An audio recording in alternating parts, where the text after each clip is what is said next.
Agni Zoda's here with the Educators Edition and Make Kids Transform. So glad that you could join us. And today we have this incredible conversation with Lady Lindy McMullin. Start again. I'm Lady. Our lady. And I'm really looking forward to this conversation. And so we're glad to have you to share this knowledge. Lindy, welcome so much. And I'm so glad to have you finally having this conversation.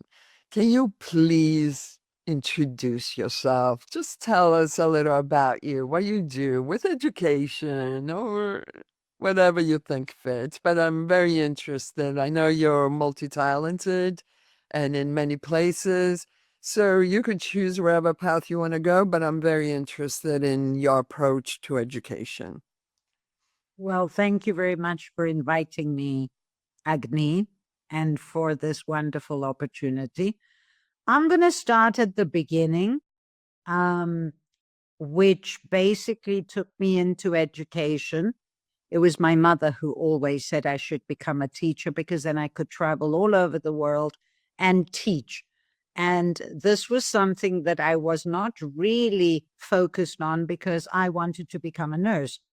Born in South Africa, nursing, teaching, they were professions of service, something that I have always retained within me in terms of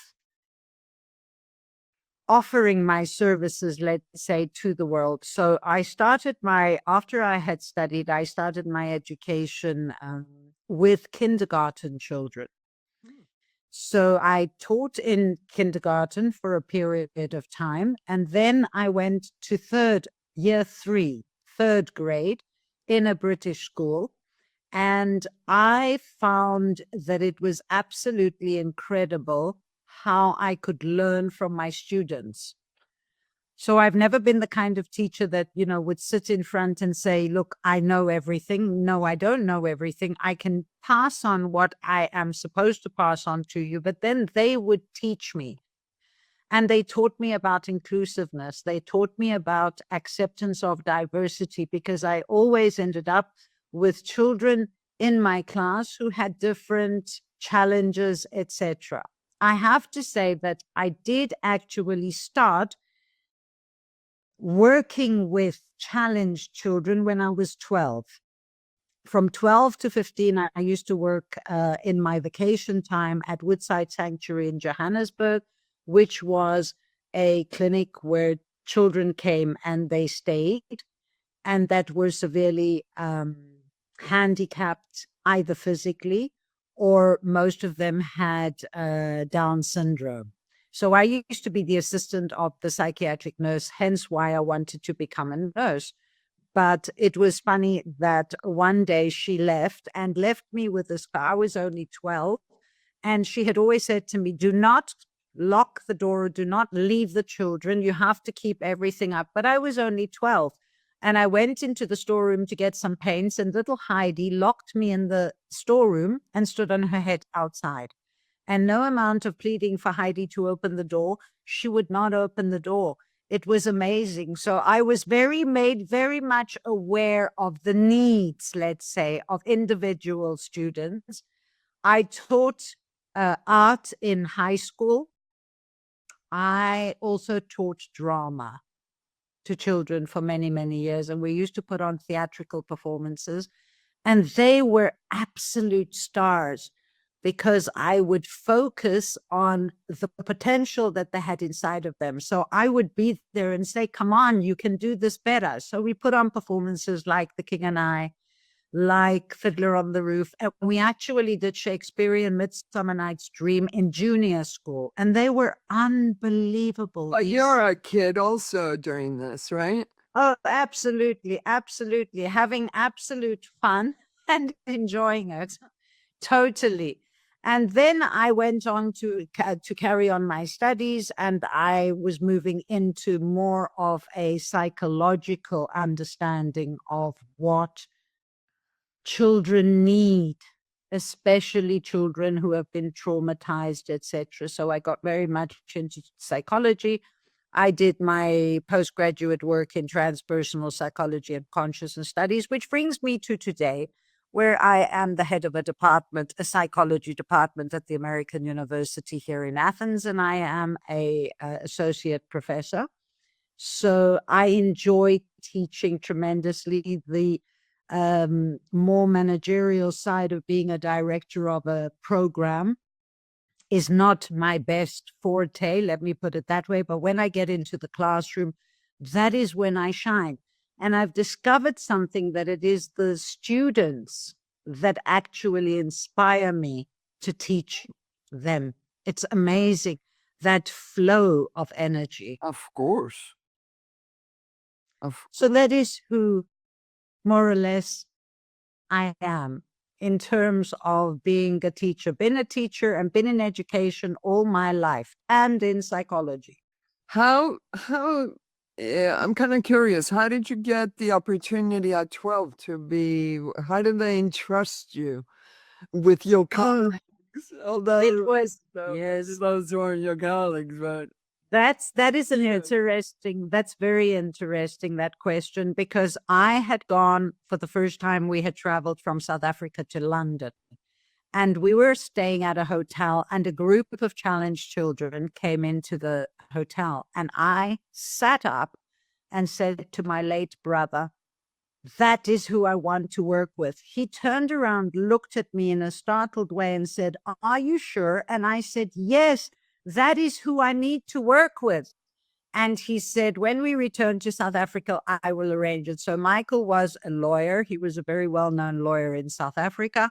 And he arranged and went and spoke to matron at Woodside Sanctuary and said that he had this incredible sister who was very sensitive and wrote poetry and painted and did all sorts of wonderfully, let's say, creative things as a young child. And that's how I got in. And then I went to every vacation time, went to Woodside Sanctuary. And then when I was 15, matron showed me the worst case.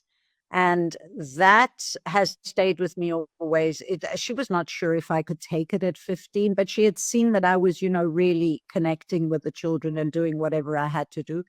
And it was a little girl who had encephalitis. So you can imagine, for a 15-year-old, that was kind of like shocking to see this very extended head, almost like a non-human. And yet I touched her chest. And when I touched her chest, she smiled. There was a smile on her very deformed face. And I knew I had made contact with her inner being, with her authentic self, with what I call soul, and which psychology calls self.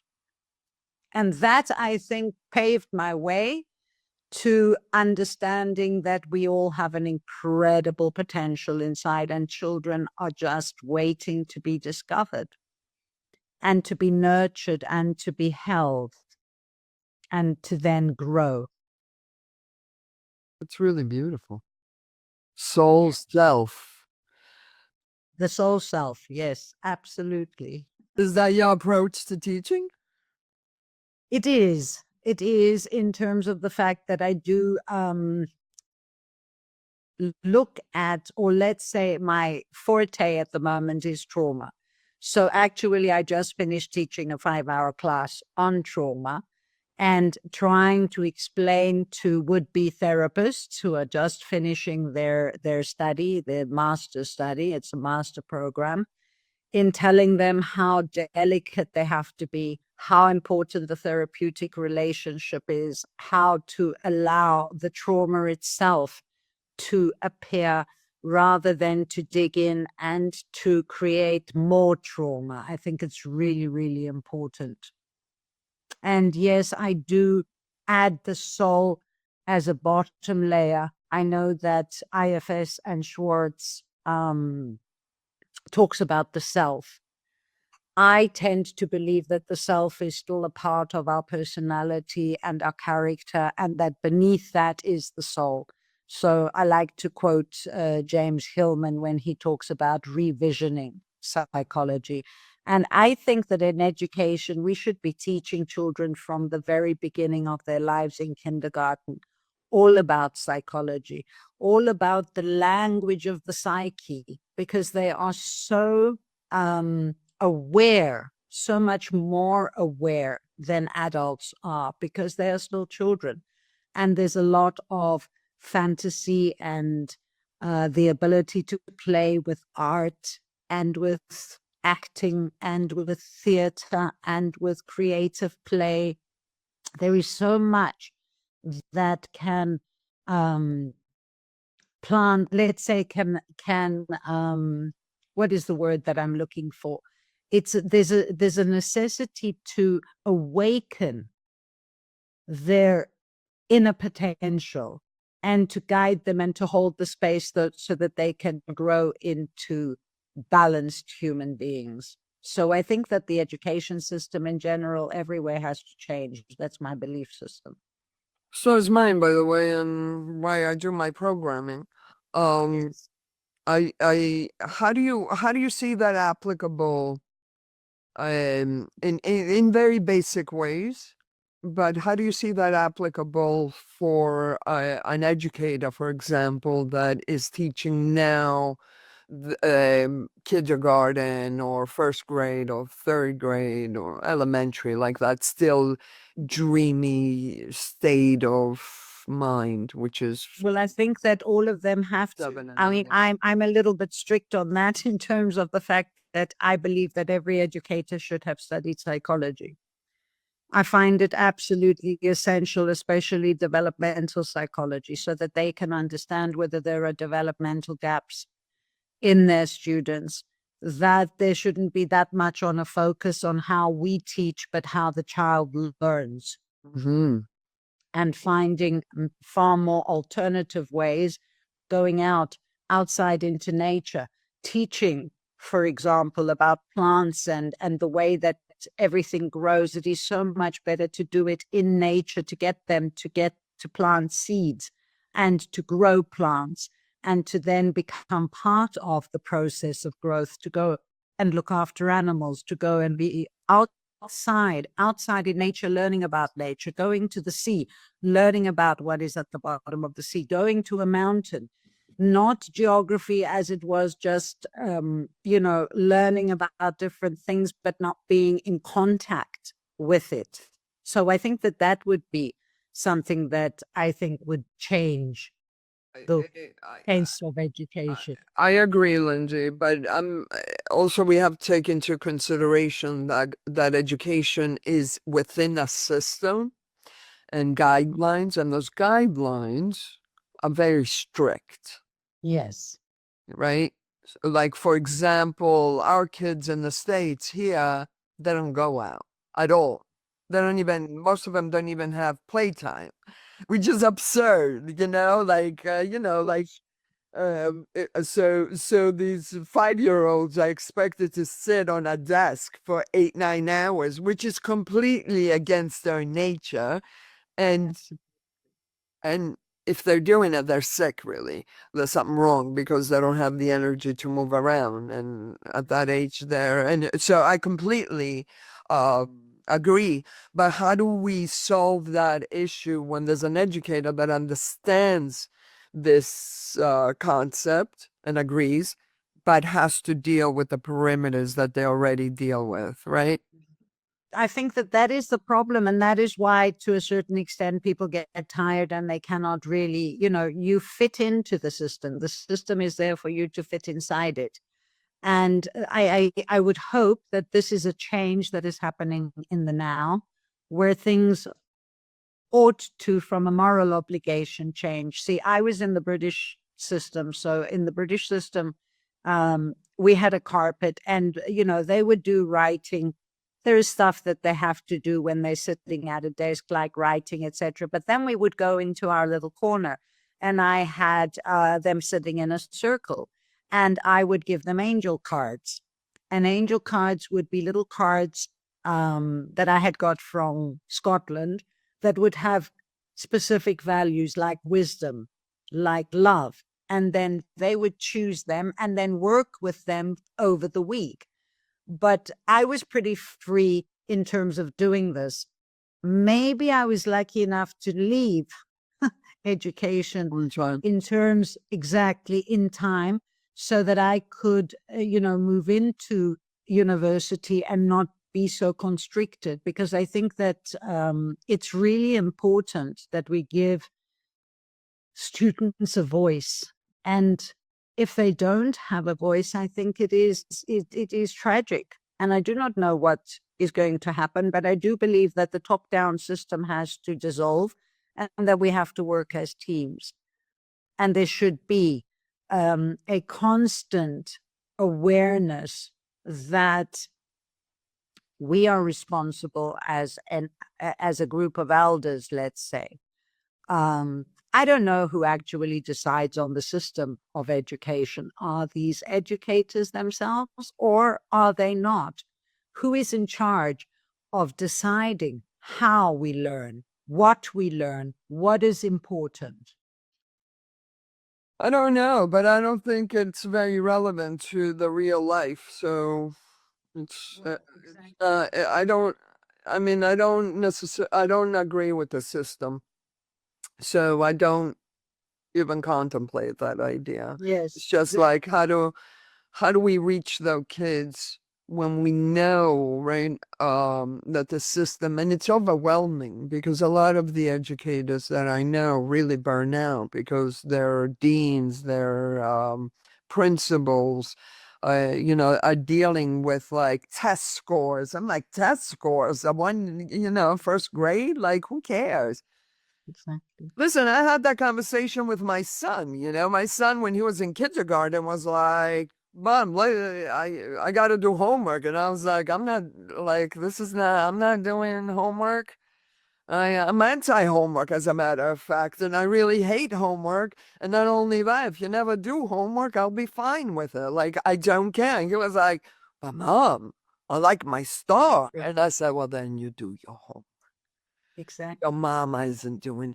And he did his homework. I never, ever, ever had to rehab that conversation, but it was a conversation that I had from the beginning that I was like, because I also know parents that are sitting there doing 1+1 = 2. I'm like, are you crazy? Like, where's the value to that, right? Because everybody gets into these systems, right? It's like, no, my kid has to have 100 stars. It's like, what are you talking about? Like, let her. Look, I think that there has to be a happy balance, let me put it that way, between what they do at school. I mean, I've seen young children really feeling proud of their letters, of their drawings. Yes. They need to have that playtime and not be in so much of a schedule, because this is what is creating internal pressure. That's why I continuously say that, teachers should, or at least those that are in charge of deciding what kind of system, they should have studied psychology as well. Because without psychology, how can you possibly decide on what a system should have in place? You need to understand that the psyche has its own language. We try to put things into a scientific way, but being a scientist is completely different to being a therapist. Being a scientist is completely different to being an educator.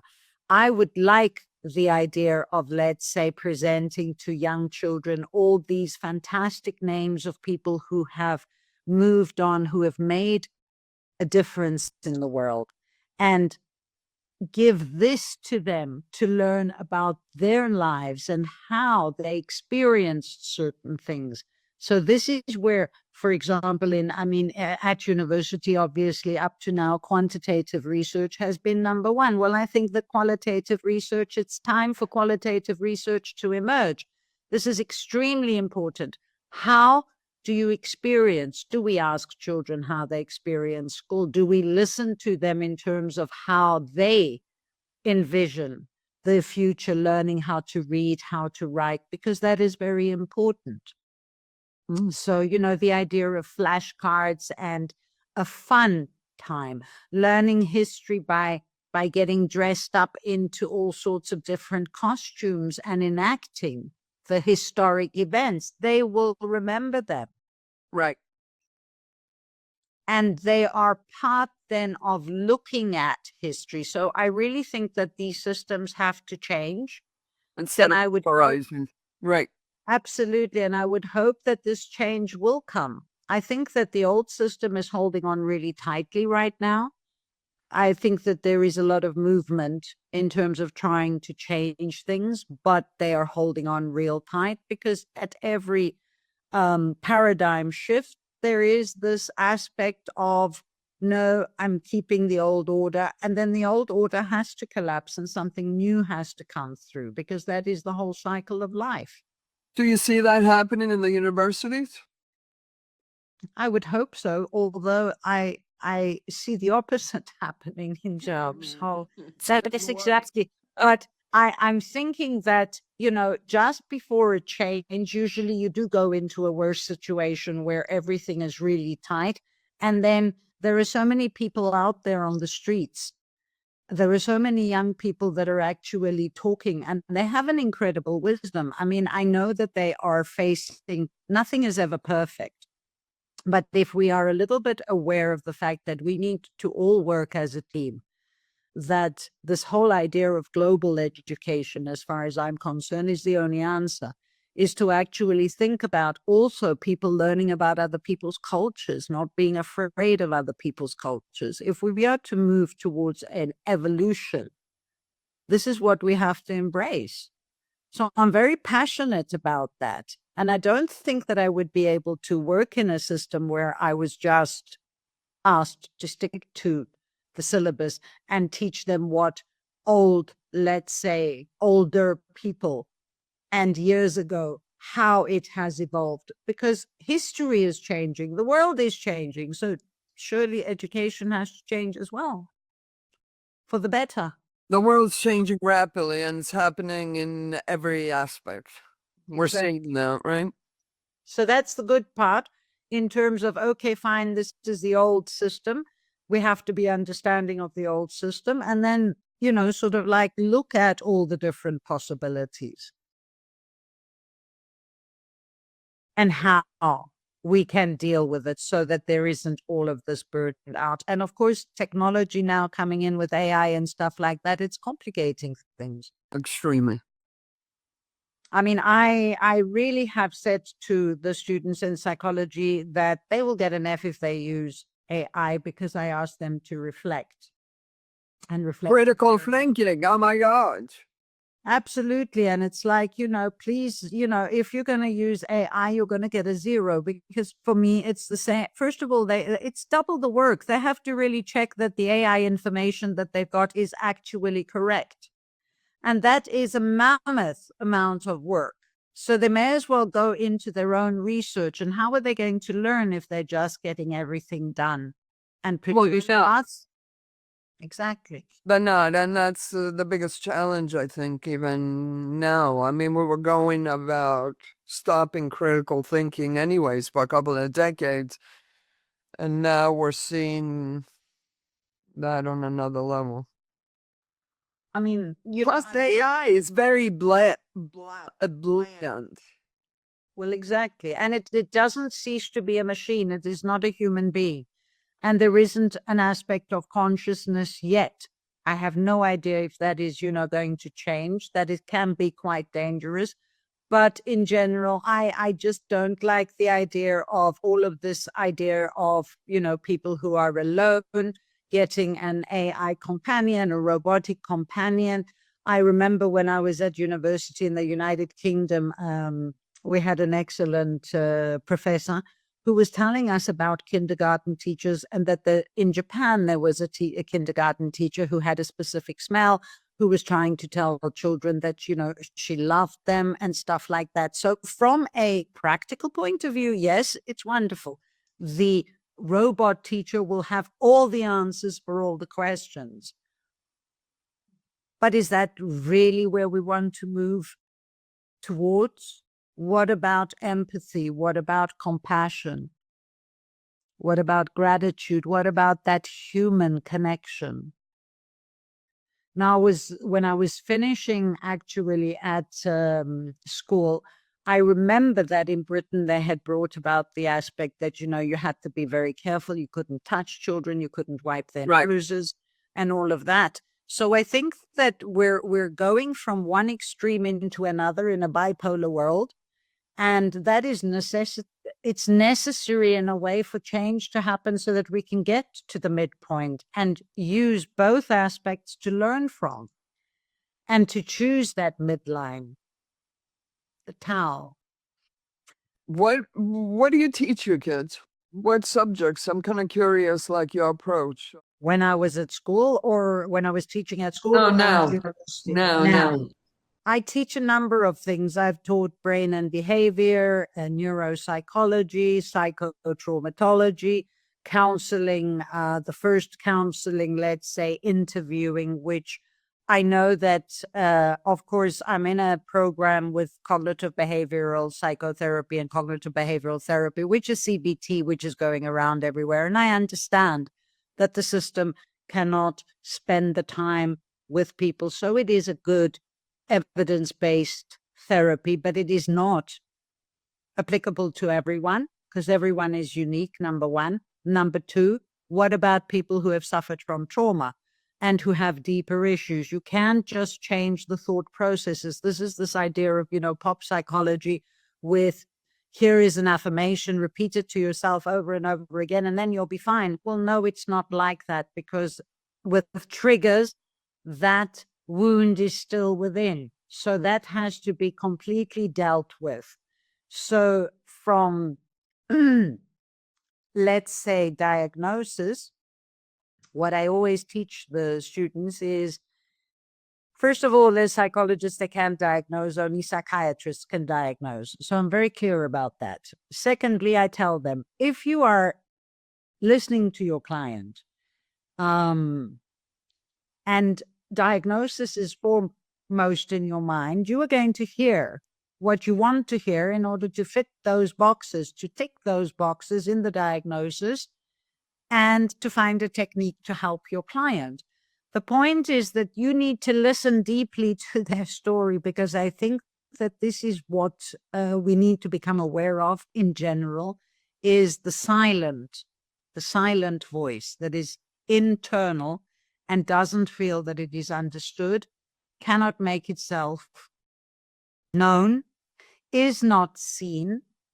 And maybe this is why we have this, let's say, resurgent of voices that are coming out to speak, and it's gone to the other extreme again. So this historic aspect of we keep moving into extreme situations, either it's completely to the right side of a spectrum or it is to the left. But what we don't seem to understand is that the spectrum has many different places, and that somewhere along the line, balance can only be found by listening to what children have to say, what adolescents have to say, because it's all part and parcel of the developmental spectrum that they're going through in life, what somebody who has lived their life has to say, things about life and death and rebirth. There are so many things that we don't talk about and that remain hidden. And then we wonder why mental health is a problem and that people are losing, let's say, an aspect of well-being. A big one. Totally. And within that, I think, education, psychoeducation, we need to educate people. We need to educate people who are unaware, who have But listen, I mean, I find a lot of therapists unaware.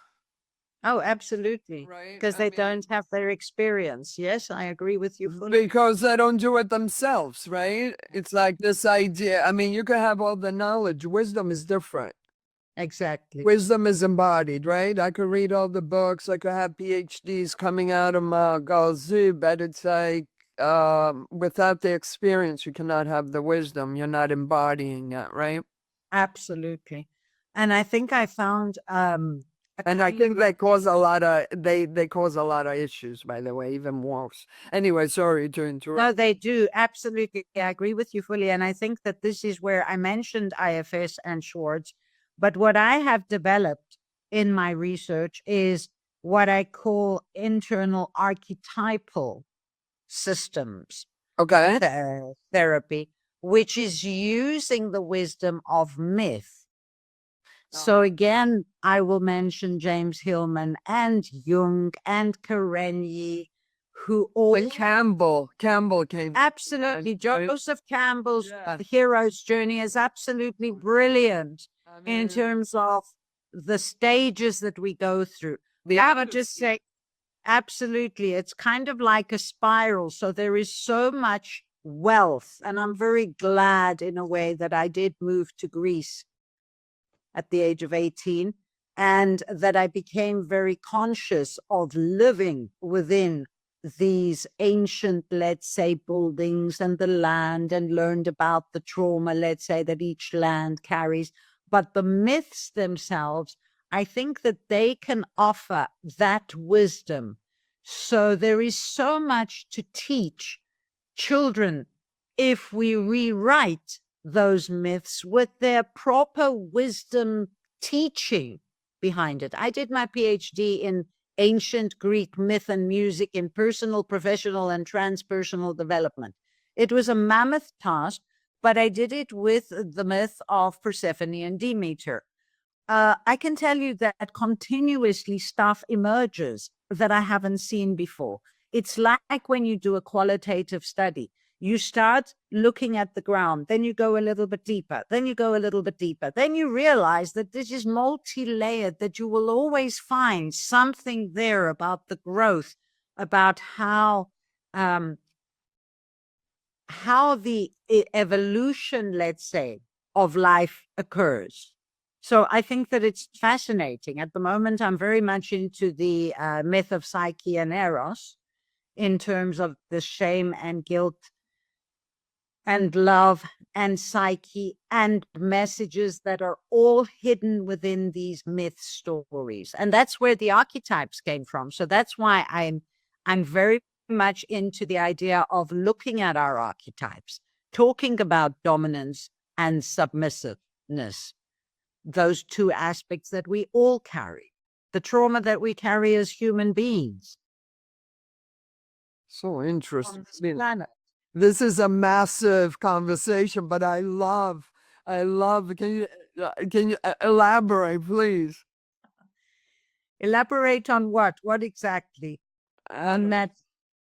Okay, let me put it this way. I mean, I even like the idea of how you went from the myth into the dominant and submissive self, and I completely understand, or I find it fascinating. So, well, this is buried in our history. It also is the way that our brain functions. It's just a brain stem. So, when we talk about the fact that the brain is wired in such a way that we carry on our species, that we carry on our genes, that we carry on, in survival, but there's always in history a dominant and a submissive person. And until we go back to the layer of primal energy that we have, which is based on our instincts without the wisdom that comes in, we have to acknowledge that this is what we have and work with it. I call it working the grain. So if you're working the grain, the grain is going through so many different processes before you get that beautiful loaf of bread. And so working the grain, this is where I draw on Demeter as being the goddess of fertility and the earth goddess, and the grain that was so important at that point in time. So if you're working the grain, it has to go through all these alchemical processes. And this is, all of us have to go through alchemical processes, whether we're carrying transgenerational wounds, whether we believe in past lives. It doesn't really matter. The fact is that there are some things that are just mysterious about our being on this planet. So we definitely must have a greater purpose. And this is where I draw on positive psychology, let's say, Seligman, who says that you need to believe in something that is higher, beyond us. We tend to think that we're the center of the universe. There's only us, and we are tiny. We're like a grain of sand in an enormous space. If we just understand that and become a little bit more humble, I think that would embrace a more global aspect of who we are and who we're trying to become, because that is another question. In terms of, yes, technology moves very much forward, but what are we doing as human beings? We are still killing each other. We are still having wars. We are still saying, this is my land, that is your land. No, this is mine, this is yours. And that actually brings a lot of frustration, because this has been going on for so long from the very beginning, and the land is ours. It belongs to planet Earth. It is not mine or yours. And if this community living or communal living can keep its balance without having a leader taking over and then different aspects coming out, I think it's part and parcel of the cycles that we go through. This is where Campbell's, let's say, journey for me is a spiral. We are continuously being called. We are continuously being asked to refine our inner world. I think that Mahatma Gandhi said that we have to become the change that we wish to see in the world. If we don't start off with ourselves, we can't move forward. And I have him as a, mentor, as Nelson Mandela. Nelson Mandela, after 20 years of being in jail, comes out and then has this incredible reconciliation that people have where they actually dialogue. I mean, the work that he did in South Africa, I know that there are still major issues. Change is not going to happen overnight. But if we start at home, and when I say at home, it means within ourselves, within our family units, if we become aware of what is the need of our children, parents, for example, who are very busy, I understand this. Mothers working, fathers working, on their mobile telephones, go and play, take this, play on the computer. Right. And in a way, all we're telling them is to be silent and get on with your stuff because I'm busy. So if we all become aware of this, I think things have changed in general. I see far more fathers becoming part of the family unit, playing with their children, and that is excellent, because it's also, the different generations. In the past, fathers did nothing. They went out to work, came home, took up the newspaper, one waited for their food to be cooked, and it was mostly the woman that was raising the children. Now, at least there are two parents, because that's what we need. We all need two parents, and we need loving relationships and stable relationships in the home environment in order to be able to trust and to move forward. Yeah, but there's no evidence of that, as divorce rates are more. So that's not going to happen.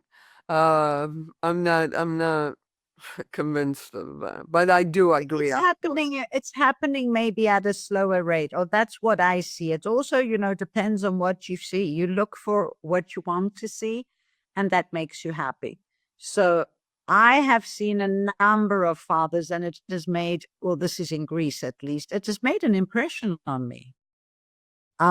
Even watching people who come as tourists and stuff like that, how the children are, how they behave.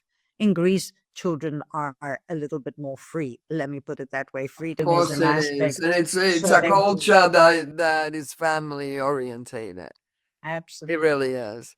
I mean, even if dads don't sit there, you have the family system, you have meals, you have the taverna, you have grandmothers, young kids, they're dancing in the platea. It's not segregated.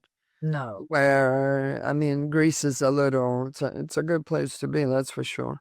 I mean, it has its challenges, but Absolutely. Everything has. Every one of us have the challenges. And yeah, but it has community, and this I see very vividly from when I even go there. Like there's yes. community, and it's accessible. It's not like something a big deal, and you're sitting in a taverna, and all of a sudden everybody's dancing out of nowhere. Yes. No, there is that zest for life. That zest for life and the idea that, oh, we'll do that tomorrow. Let's not faff around about it. Let's have fun. So the children are out in the streets and playing more and playing, and play is a very important aspect. Please And tell us play- why, because I know parents that just want their kids working to study, to study. I'm like, what are you doing? There has to be a happy balance, as I say. Let them study, let them find what they want to do. Don't let us as adults suggest what they should do. Who knows what I would have done if I had become actually a nurse? That's a good question. I might have I might have moved on into becoming a doctor and going to places in Africa and looking after, groups of people that need something. I don't know. But I think that in general, we need to have a happy balance between learning how to read, write, and also to instill. I think that one of the most important things is that a teacher has to be passionate about learning, because it is the passion that the teacher has. If you tell me that they are, burnt out and exhausted, it's impossible. It's like it defeats the purpose. We need to be passionate to go in, to be really on a high, teaching and talking and saying, let's go outside and let's do this and let's explore that, and having that excitement. I think that that is so important, rather than, just focus on studying and doing maths and learning. We need to change the way that we learn about our history as well, to embrace different cultures. It has to become a um, a multiversal education system. Lindy, as I'm hearing you talk about teachers and parents, and you mentioned before guilt, and shame on a different context, but somehow in my brain it's all tying in, right? Mm-hmm. And how even parents like want to push their kids so much, or the teachers, and that perhaps is connected to guilt and shame. Of course it is. And it's because what they didn't have as an opportunity, they tend to push their kids because they didn't have the opportunity. So if they did actually the inner work, what has always surprised me, we have to study and get a degree to do everything except become a parent. And none of us know how to be good parents, because unless we have been reared by healthy situations, which is very rare, as you say, there are divorces, etc. There is so much of a complexity that pushes us to the edge. So how come, we don't have, let's say, training programs, basic psychology, learning what is important? This should be part of the education system, so that we are creating, when children finish school, that they have a complete education, a holistic education that incorporates everything: how to eat, how to look after their bodies, how not to take their bodies casually and not pay attention to it, how to be more sacred. Because I think that that is what the word that has been missing from the whole thing is, that we have to understand that we are beings and we need to come into more sacred relationships with others and with what we do on a daily basis, and with the whole idea of educating Yeah, because it also, what it creates is a gratitude for being alive instead of feeling a burden for being alive, right? Absolutely. I mean, Absolutely. Make Kids is all about that, because I agree with this principle and have for a couple of decades, and that's why I'm in that. But yeah, and I've seen the struggle within myself, so it's important, right? Because when we understand, like, wow, this is my vehicle to experience this vast scope of emotions and experiences, and quite infinite, by the way, because you could choose at any point to go at a different turn. Um, but when we have that sacred, it really honors life. Of course. And in that But that's sacred, missing, right? That's missing. absolutely. That's But what. even that's, it is, because if we go with the sacred aspect, then each of us have a purpose on this planet. And I do believe actually that each of us have a purpose. Do you? So, oh, I do. I believe that nothing is at all by chance on the planet, and that we are given a certain amount of free will. Yes, we are mopping up the past, transgenerational trauma, and all of that, doing a major healing. Healing has to happen on the land, healing has to happen within cultures, healing has to happen individually and collectively. From then and onwards, I do believe that each of us have a purpose. And if we understand that what we're offering is for the benefit of all and not only of the self, that it is more in tune with the collective, that way we will shift. And in that shift, create a more harmonious existence. Yeah. Yeah, because we feel more harmonized. So it goes back to starting with the self, right? Yes. And we all know that, right? Because when we're harmonious, when we feel good, everything is fine. It's like whatever. Even when people come and cross our path and they're dumping stuff on us, it's like, yeah, whatever. Yeah. And we also understand, I think that there is more compassion that way Yes, for the wounds that others have. yes, yes. I think Now that compassion is fundamental. Absolutely. And this is where I think that there are dangerous aspects of the soul system as it is dying. It is bringing up a lot of fear. Like, you switch on the news and everything is fear based. And so is a monster. And so is this. And so is that. We don't look at the fact that all these aspects that are emerging have to do with internal trauma. As Gabor Mate says, the myth of normal. What is normal? I don't know. I've never seen it. When I do see it, it kind of scares me because I Yes. feel like it's a mask. There's no reality to it. There's no individuality, right? Because nature really favors uniqueness. Absolutely. And authenticity. Well, yeah. Or being authentic and not having to wear that mask and being safe enough to be authentic. To know what's under the mask, right? Because I Yeah. also see when the mask is on, um, and we don't have to go far because I think at some stages we all are there within ourselves, right? Where we don't even we have a mask on. We think it's reality. And then it's like peeling the onion, there's another layer. Everything is multi-layered in Right. terms of this. Everything is multi-layered. And yet who has taught us that? It's only Nobody. exactly. Nobody. And if anything, they teach you like, like there's a machine and they're all the same and you got to treat them all the same. And that's that. Little boxes on the hillside. Controlled. To Absolutely. control and contain, Yes. which is causing all the neurosis in the world.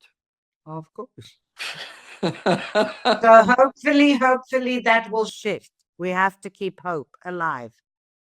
I think it's pushing so far that I don't think it's like either go over the hill or. Well, Pandora's box, I think, gives me strength there because, all the, let's say, negative elements flew out, and then there was hope.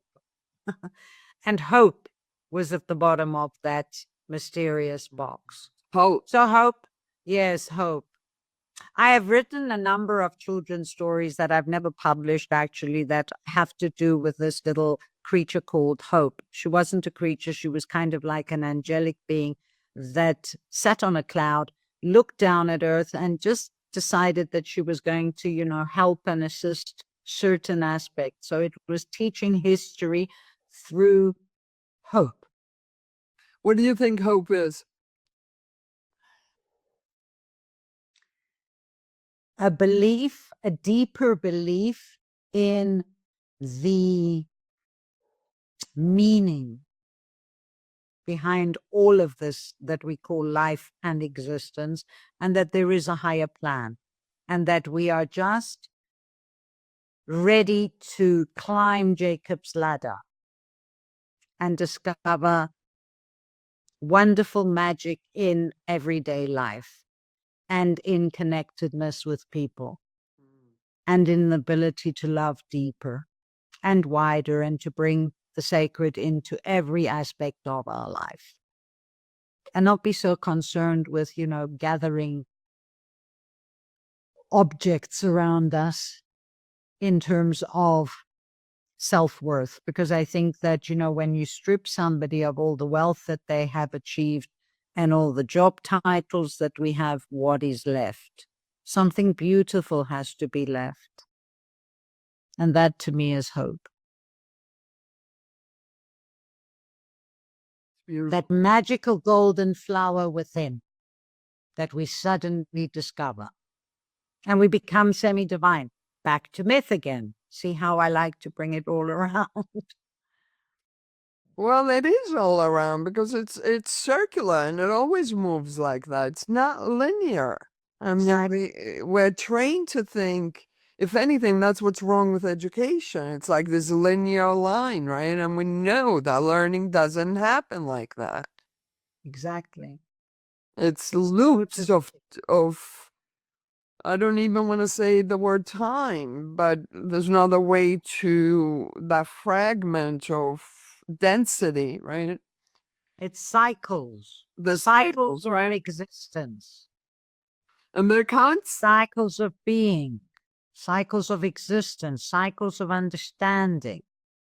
We're all going through these cycles. And if we can actually look at things in that way, life becomes really exciting and magical. Yeah. And I think the sacred part, right? Because I know even for myself, when I could inject the gratitude, the feeling of, wow, this is a gift, rather than, oh, another day. It's like it changes my whole attitude for the day. Absolutely. Absolutely. And how I see it and how I see people, right? And how I see my friendships and connections. And there's so much more value and blossoming of life itself, the fractaling of life. Well, I think you caught the key word, values. I think that we're losing slowly our values and we need to rediscover them. Everything has to be rediscovery, rebirth, regeneration, renewal, remembership. It's a practice. It's a daily practice, honestly, if not a momentary. I think that's like the free will. I mean, you talked briefly about that, and I think that free will is that choice. That's it, like that little choice of like, what am I seeing the world as horrendous as it all tells me that it should be, the news, for example, right? Yes, exactly. And we are, I mean, we're in a space that we're like, is this, the end? Um, because that's what I see. Like when it's like these conversations that come through, it's like, it's the end, it's the end. I'm like, the end of what? It's not the end, it's the beginning. And in each ending, there is a beginning. So we have to look at the beginning and what we are evolving into and how we are moving into something that is more expressive, more sacred, That to me is really exciting. Me too. That we can move beyond our traumas, that we can move beyond the wounding, and that we can heal. Of course. We're resilient. Exactly. We're really resilient. We are. And we've been given all the tools. I think that that is the fact of the field of potential, that we have a field of probability, a field of possibility, and a field of potential. So the field of probability is that based on my past, based on my transgenerational wounding, there's a probability that there's going to be a certain amount of determined action in my life. There is the field of possibility that as long as I work with that, I'm opening myself to a lot of possibilities. And then I jump into the field of potential. And within the field of potential, the sky's the limit and even further. So I need to embrace all of that. There is no sky.